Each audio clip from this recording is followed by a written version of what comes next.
Satanic versus ও শয়তানের ওপরে ঈমান আনার গল্প। রোববার আমাদের কাছে আড্ডাবার বলে খ্যাত। রোববারে আমরা শাহবাগে বসে আড্ডা দিই। আমাদের আড্ডার বিষয়বস্তু থাকে সমসাময়িক বিভিন্ন ঘটনা, বিভিন্ন আবিষ্কার ও বিভিন্ন বই নিয়ে। গত রোববারের আড্ডারে আমাদের সাথে পিকলুদাও ছিলেন। পিকলুদা হলেন আমাদের সবার কাছে প্রিয় ও পরিচিত মুখ। ক্যাম্পাসে পিকলুদাকে চেনে না এমন মানুষ খুঁজে পাওয়াই দুষ্কর। কেনই বা চিনবে না? যে লোক জাপান, হংকং এবং কানাডা থেকে ৪বার ফটোগ্রাফিতে গোল্ড মেডেল পায়, তাকে আবার চিনবে না এমন কেউ থাকতে পারে নাকি? আমরা পিকলুদাকে একজন উঁচু মাপের ফটোগ্রাফার হিসেবে জানিলেও সাজিদের কাছে পিকলুদার কদর অন্য জায়গায়।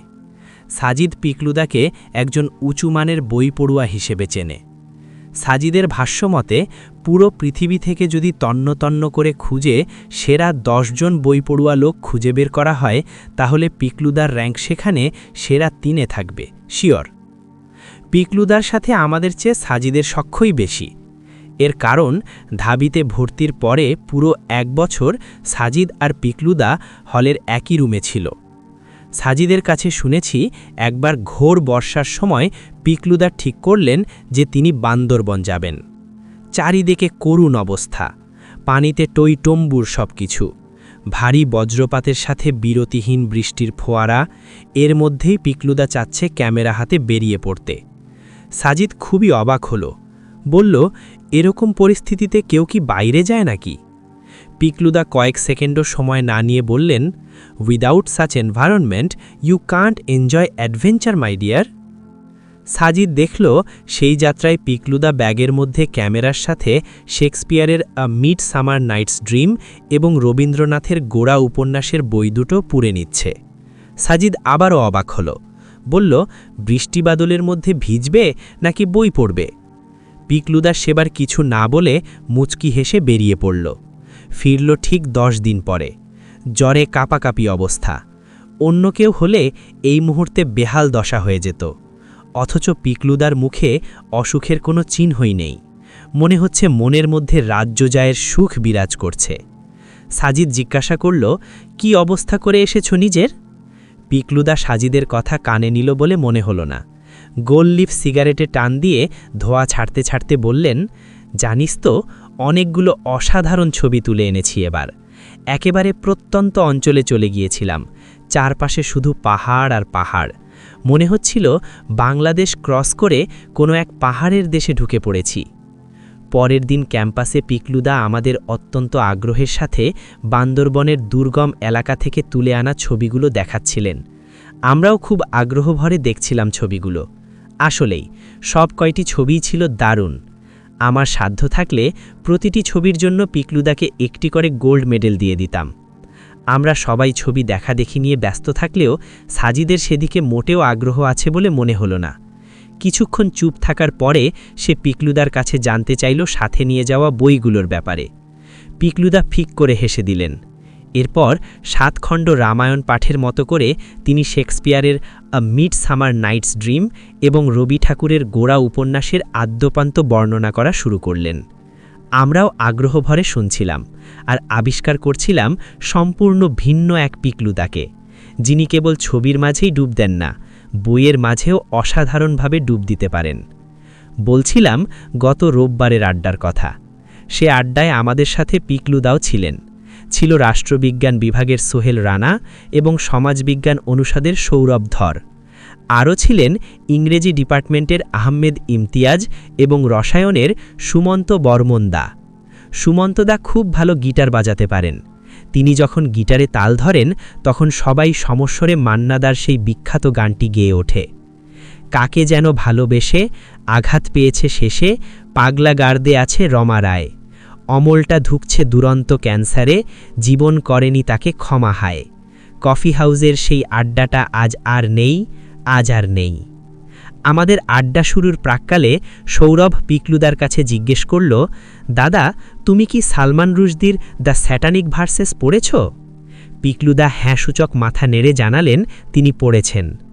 এরপর সৌরভ সাজিদের কাছে জানতে চাইল সে পড়েছে কিনা। সাজিদও হ্যাঁ সূচক মাথা নাড়ল। পিকলুদা সাজিদের কাছে জানতে চাইল, তোর কেমন লাগলো রে বইটি? সাজিদ বাদাম ছুলে মুখে দিতে দিতে বলল, ফিকশনাল বই হিসেবে বলবো নাকি ঐতিহাসিক উপন্যাস হিসেবে বলবো? পিকলুদা খানিকটা অবাক হলেন বলে মনে হলো। বললেন, মানে কি? কিছুই না, ফিকশনাল বই হিসেবে বললে এটি মোটামুটি ভালো, কিন্তু ঐতিহাসিক তথ্যের উপর নির্ভর করে লেখা কোনো বই হিসেবে যদি বিচার করতে বলো তাহলে এটি পাসমার্ক পাবে বলে মনে হয় না। পিকলুদা আরও খানিকটা অবাক হলেন। বললেন, বইটাতে রুশদি যে ইনফরমেশন ব্যবহার করেছে সে ব্যাপারে তোর কোনো আপত্তি আছে? সাজিদ বলল, আলবত আছে, কিন্তু তুই কি জানিস ওই বইতে রুশদি যে ইনফরমেশন ব্যবহার করেছে তার সবটাই ইসলামিক সোর্স থেকে নেওয়া? পিকলুদা বললেন, হ্যাঁ জানি। তুই বলতে চাচ্ছিস এসব ইসলামিক সোর্সে ভুল ইনফরমেশন দেওয়া আছে?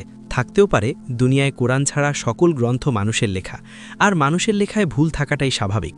সাজিদের সরল উত্তর। এবার কথা বলে উঠল ইমতিয়াজ ভাই। তিনি বললেন, দাঁড়াও দাঁড়াও, সালমান রুশদিকে তো চিনি এবং দ্য সেটানিক ভার্সেস নামক তার বইটার নামও শুনেছি আমি, কিন্তু যেটি বুঝতে পারছি না সেটি হলো তোমাদের বিতর্কের বিষয়। তোমরা দুজনে দ্য সেটানিক ভার্সেস নিয়ে বেশ ঝড়ো আলাপ করছো। মূল কাহিনীটা আসলে কি? পিকলুদা সাজিদকে উদ্দেশ্য করে বললেন, তুই একটু ব্রিফ করে দে এই ব্যাপারে। পিকলুদার কথায় সাজিদ বলতে শুরু করল, ইন্ডিয়ান লেখক সালমান রুশদি একটি বই লিখে খুবই বিতর্কিত হয়ে পড়েন। বইটার নাম দ্য সেটানিক ভার্সেস। রুশদি সেই বইতে কিছু ইসলামিক সোর্স থেকে দলিল টেনে ইসলামকে আক্রমণ করে এবং প্রমাণের চেষ্টা করে যে কুরআন আল্লাহর কাছ থেকে নাজিল হওয়া নয়, বরং শয়তান থেকে প্রাপ্ত কিতাব। রুশদি সোর্স হিসেবে উল্লেখ করে আত্তাবারি এবং ইবনু সাদের মতো সিরাত গ্রন্থ। আত্তাবারি এবং ইবনু সাদে একটি ঘটনার উল্লেখ রয়েছে।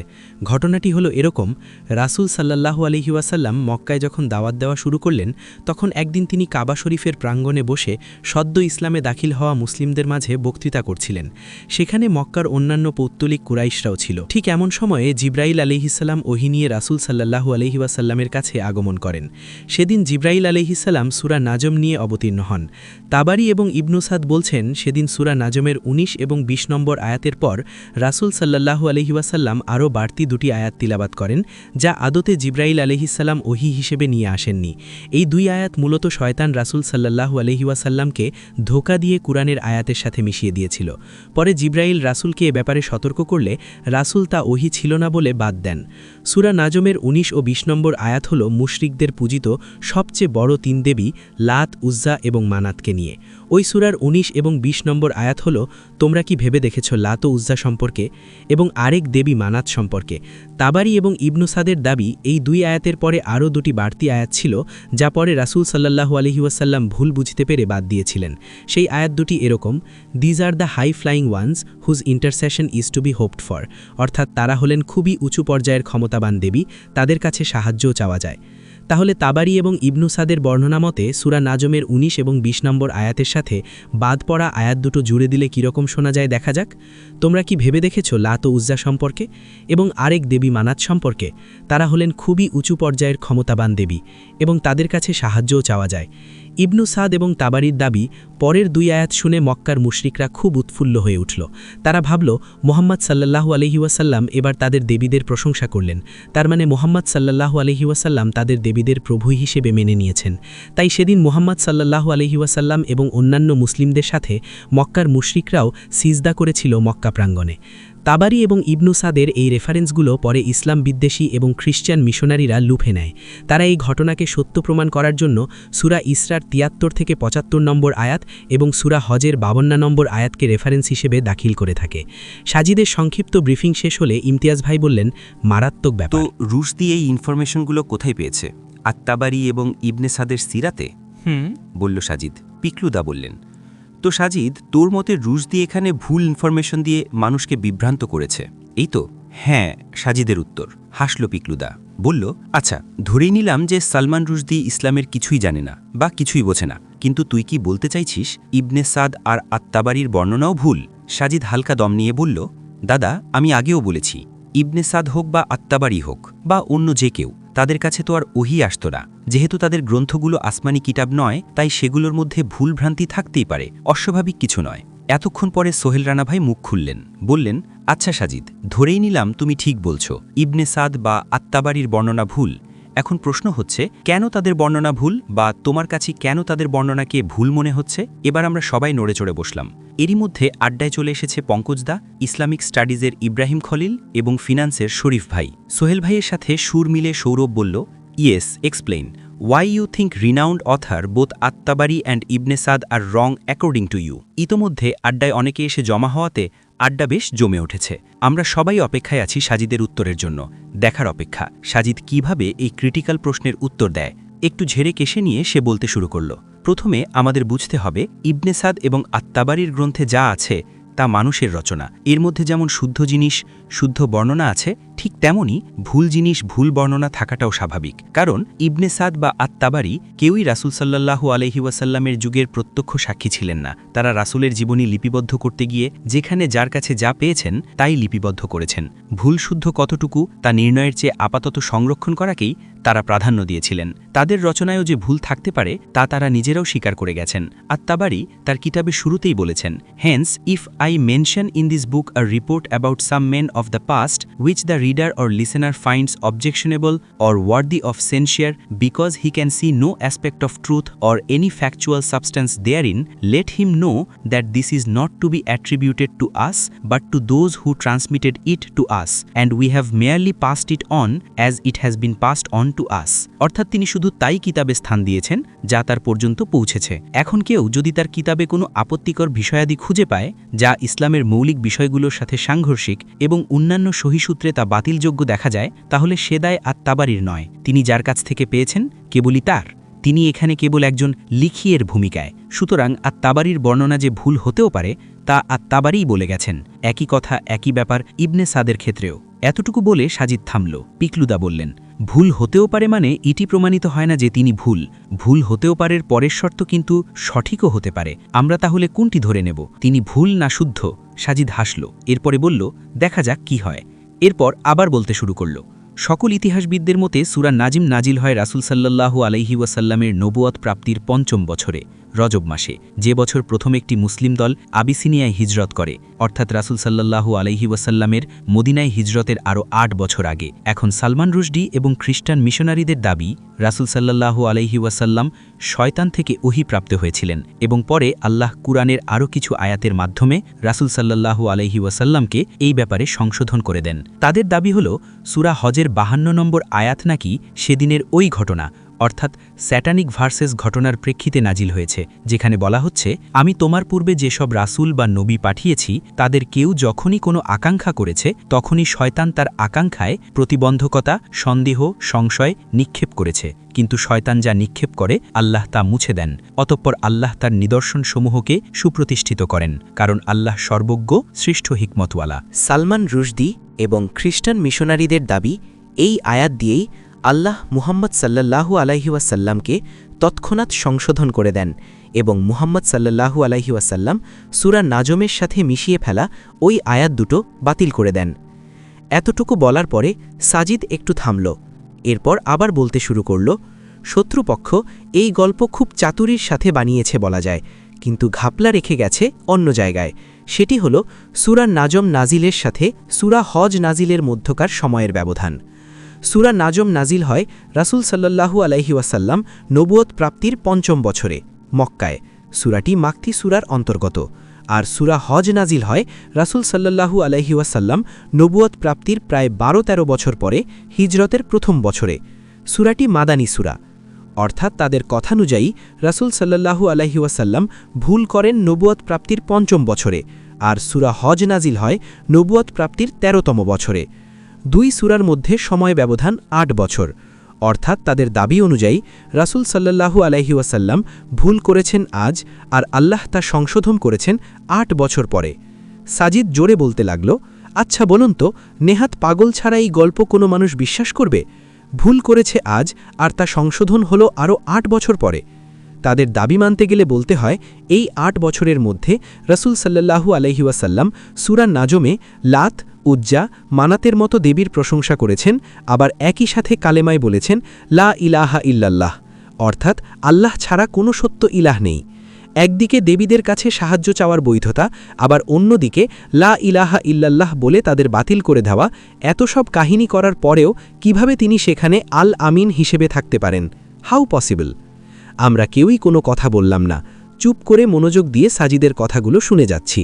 সে আবারও বলতে আরম্ভ করল, ঠিক আছে, তর্কের খাতিরে ধরেই নিলাম যে সূরা হজের সেই সংশোধনী আয়াত আল্লাহ তাআলা ৮ বছর পরে নয়, ওই রাতেই নাজিল করেছিলেন এবং ওই রাতেই রাসূল সাল্লাল্লাহু আলাইহি ওয়াসাল্লাম তার ভুল শুধরে নিয়েছিলেন।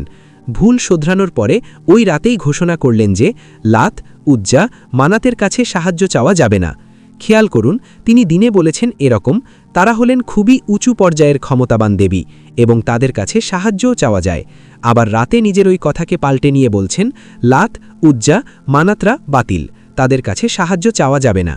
অবস্থা যদি সত্যি এরকম হতো তাহলে মক্কার কাফির পৌত্তলিকদের কাছে রাসূল সাল্লাল্লাহু আলাইহি ওয়াসাল্লাম কি একজন ঠগ, প্রতারক ও বেঈমান বলে গণ্য হবার কথা ছিল না? অথচ ইতিহাস থেকে জানা যায় মদিনায় হিজরতের আগের রাতে রাসূল সাল্লাল্লাহু আলাইহি ওয়াসাল্লাম আলী রাজিয়াল্লাহু আনহুকে তার ঘরে রেখে যান, যাতে রাসূল সাল্লাল্লাহু আলাইহি ওয়াসাল্লামের কাছে গচ্ছিত আমানত যথাযথভাবে ফিরিয়ে দেওয়া যায়। ভাবুন তো, যিনি একদিনে দুরকম কথা বলতে পারেন তাকে কিন্তু তখনও মক্কার কুরাইশরা বিশ্বাস করছে, ভরসা করে আমানত গচ্ছিত রাখছে। কিভাবে? তিনি যদি সত্যিই এমন কাজ করে থাকেন, এরপরেও মক্কার লোকজনের তার উপরে এত অগাধ বিশ্বাস স্থাপনের কারণ কি ছিল? আদৌ কি সেদিন স্যাটানিক ভার্সেস জাতীয় কিছু নাজিল হয়েছিল রাসূলের ওপর? উত্তর হল না। সাজিদ ঘামতে শুরু করেছে, কিন্তু সেদিকে তার কোনো খেয়াল নেই। এতজনের সামনে এভাবে সে আগে কোনো দিন কথা বলেনি, এজন্যই হয়তো একটু অসুবিধে হচ্ছে তার। সে আবার শুরু করল, দ্বিতীয় প্রমাণ হল, তর্কের খাতিরে যদিও ধরে নিই যে স্যাটানিক ভার্সেস সত্য, তাহলে চলুন সূরা নাজমের আয়াতের সাথে ওই তথাকথিত শয়তানের আয়াতগুলো মিলিয়ে আমরা আরেকবার দেখে নিই। ১৯, তোমরা কি ভেবে দেখেছ লাত সম্পর্কে? ২০, এবং আরেক দেবী মানাত সম্পর্কে? ২১, তারা হলেন খুবই উঁচু পর্যায়ের ক্ষমতাবান দেবী। ২২, এবং তাদের কাছে সাহায্যও চাওয়া যায়। ২৩, এগুলো তো কেবল এই যে লাত, উজ্জা, মানাতে সব কতগুলো নাম, যে নাম তোমরা আর তোমাদের পিতৃপুরুষেরা রেখেছ, এর পক্ষে আল্লাহ কোনো প্রমাণ অবতীর্ণ করেননি। তারা তো শুধু অনুমান আর প্রবৃত্তিরই অনুসরণ করে, যদিও তাদের কাছে তাদের প্রতিপালকের পক্ষ থেকে পথ নির্দেশ এসেছে। খেয়াল করুন, ২১ এবং ২২ নম্বর আয়াতের পরে আল্লাহ সুবহানাহু ওয়া তাআলার কাছ থেকে কোনো রকম সংশোধনী আসার আগেই ঠিক ২৩ নম্বর আয়াতে এসে বলা হচ্ছে, এগুলো তো কেবল কতগুলো নাম মাত্র, যা তোমরা অর্থাৎ মুশরিকরা এবং তোমাদের পূর্বপুরুষেরা রেখেছ। এদের ক্ষমতার পক্ষে আল্লাহ সুবহানাহু ওয়া তাআলা কোনো প্রমাণ নাজিল করেননি। বড়ই আশ্চর্যের, তাই না? একটু আগে বলা হলো তারা হলেন খুবই উঁচু পর্যায়ের দেবী, তাদের কাছে সাহায্যও চাওয়া যায়। আবার তার ঠিক পরেই বলা হচ্ছে এগুলো তো কেবল কিছু নাম মাত্র, যা তোমাদের মস্তিষ্ক প্রসূত। What a double standard! এরকম ডিগবাজি দেওয়ার পরেও যারা একত্ববাদে বিশ্বাস রেখে নতুন ইসলামে এসেছে, তারা কি মুহাম্মদ সাল্লাল্লাহু আলাইহি ওয়াসাল্লামকে ছেড়ে তৎক্ষণাৎ চলে যেত না? আর কুরাইশরা এত পাণ্ডিত্যের অধিকারী হয়েও এটি বুঝতে পারল না যে মুহাম্মদ সাল্লাল্লাহু আলাইহি ওয়াসাল্লাম তাদের সাথে মাইন্ড গেম খেলছে? সাজিদ থামল। পঙ্কজদা জিজ্ঞেস করলেন, তাহলে বলা হয় যে আবিসিনিয়ায় হিজরত করা একটি দল এই ঘটনার কথা শুনে, অর্থাৎ মুহাম্মদ সাল্লাল্লাহু আলাইহি ওয়াসাল্লাম কর্তৃক মুশরিকদের দেবদেবীদের স্বীকৃতি দেওয়ার ঘটনা শুনে ফেরত চলে এলো, তাদের ব্যাপারে কি বলবে? সাজিদ বলল, হ্যাঁ, তারা ফেরত এসেছিল ঠিকই, কিন্তু তারা ফেরত এসেছে এই ঘটনা শুনে নয়, অন্য ঘটনা শুনে। নবুয়তের ৫ম বছরে তৎকালীন আরবের অন্যতম বীর ওমর ইবনুল খাত্তাব রাদিয়াল্লাহু আনহু এবং হামজা রাদিয়াল্লাহু আনহুর মতো প্রভাবশালী ব্যক্তিদের ইসলাম গ্রহণের খবর শুনে মক্কার পরিস্থিতিকে কিছুটা নিরাপদ ভেবে তারা ফেরত এসেছিল, তথাকথিত স্যাটানিক ভার্সেস নাজিলের কথা শুনে নয়। প্রত্যেক সহিহ রেওয়ায়েতেই এটার বর্ণনা পাওয়া যায়। আমাদের কারো মুখে কোনো কথা নেই। সাজিদ পিকলুদার দিকে তাকিয়ে বলল, পিকলুদা, আচ্ছা, তুমি ঈশ্বরে বিশ্বাস করো? না। ঠিক তো? হ্যাঁ। বিশ্বাস করো যে ঈশ্বর বলে কেউ নেই? বিশ্বাস করি যে ঈশ্বর বলে আদৌ কেউ নেই। আচ্ছা, তুমি কি বিশ্বাস করো শয়তান বলে কেউ আছে, যাকে দেখা যায় না, ধরা যায় না, বোঝা যায় না? আরে না, আমি অমন ফাউ জিনিসে বিশ্বাস করি না। ঠিক বলছো তো? হ্যাঁ। এবার সাজিদ হো হো করে কিছুক্ষণ হাসল, এরপরে বলল, তাহলে কি করে তুমি সালমান রুশদির স্যাটানিক ভার্সেস বিশ্বাস করছো, যেখানে তুমি শয়তান বলে কিছুতে বিশ্বাসই করো না? সালমান রুশদিকে বিশ্বাস করতে হলে তোমাকে আগে শয়তানের উপরে ঈমান আনতে হবে, তারপরেই না স্যাটানিক ভার্সেস বিশ্বাস করা যাবে। এতক্ষণের নীরবতা ভেঙে সবাই এবার হাসিতে ফেটে পড়ল। অট্টহাসিতে ভরে উঠল আমাদের আড্ডাস্থল। মাগরিবের আজান হচ্ছে। পিকলুদা, পঙ্কজদা আর সৌরভ উঠে চলে যাবার পথ ধরল। আমরা মসজিদের পথ ধরলাম। দূরে পাখিরা আপন আলয়ে ফিরে যাচ্ছে। আমি আর সাজিদ পাশাপাশি হাঁটছি, ভাবছি, ইস, আজকের আড্ডাটি আরেকটু দীর্ঘ হলেও পারত।